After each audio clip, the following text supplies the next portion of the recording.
Yeah. Well, now it feels like home. Thank you all very much. Let me first thank the chairman and everyone here. Yep. Look, what a shock you're for Trump. I'm going to fall over dead.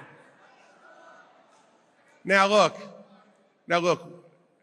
every one of those boos, every one of those catcalls, every one of those yells will not keep it. Yes, sure. Will not solve one problem we face in this country.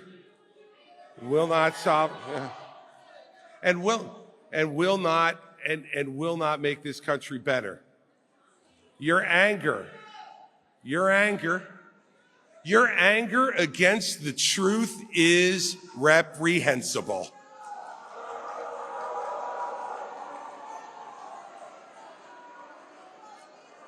When you think about the problems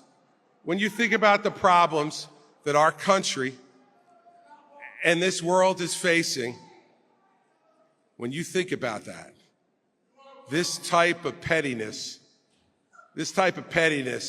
is beneath the process of electing a president. Yeah. And as people watch today, if your arguments are so strong, if your arguments are so great, and mine are so bad, then just keep quiet.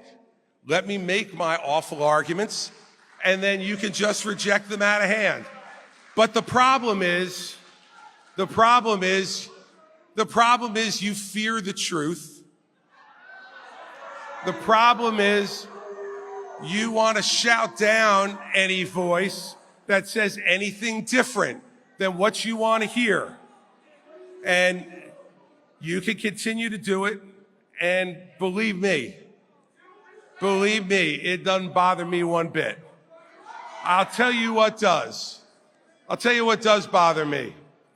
As we stand today and watch the atrocities that are going on in Israel, that's what we should spend our time talking about. And that's the place where I suggest some of our anger should be directed. It has been too long and too many empty promises from too many politicians to defend the southern border and to strengthen it.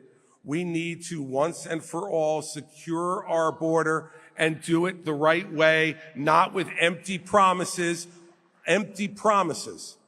that don't wind up being fulfilled.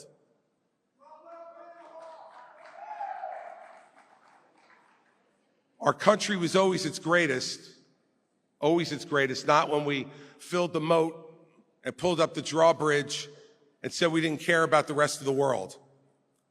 Our country was always the greatest, not when we did small things that divided each other, but that we did big things that we could all do together.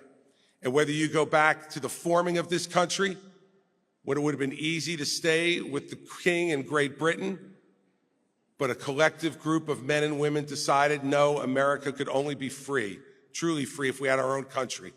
They decided to go big, and that's why we're here, and you have the freedom to boo me today.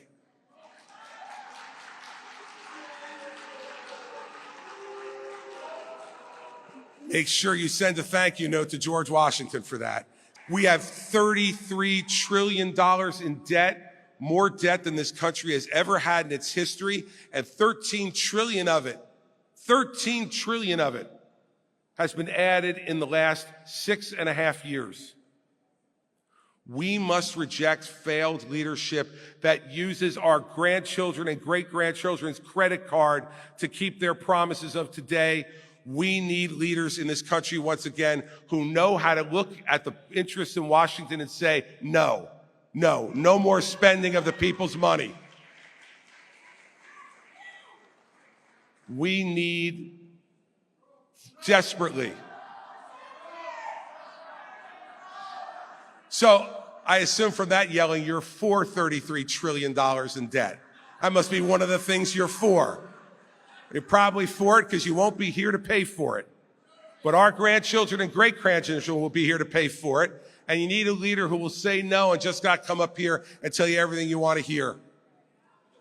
And every one of those great leaders that I talked about who did the big things, whether it was George Washington or Abraham Lincoln or Franklin Roosevelt or John Kennedy or Ronald Reagan, each one of them understood that there would be times when what you said would be unpopular. But what you needed to be wedded to first and foremost is the truth. We deserve, once again, better character in the White House than what we've had from the last 3 presidents. Much better than what we've had from the last 3 presidents. We cannot turn our back on the character flaws of the people we've helped to make leaders and then point our finger at the character flaws of the one who's sitting in the White House now. When he's wrong, we must also admit when our leaders have been wrong. And you can yell and boo about it as much as you like, but it doesn't change the truth. And the truth is coming. The truth is coming. And all of you need to understand that America deserves better than what we've had.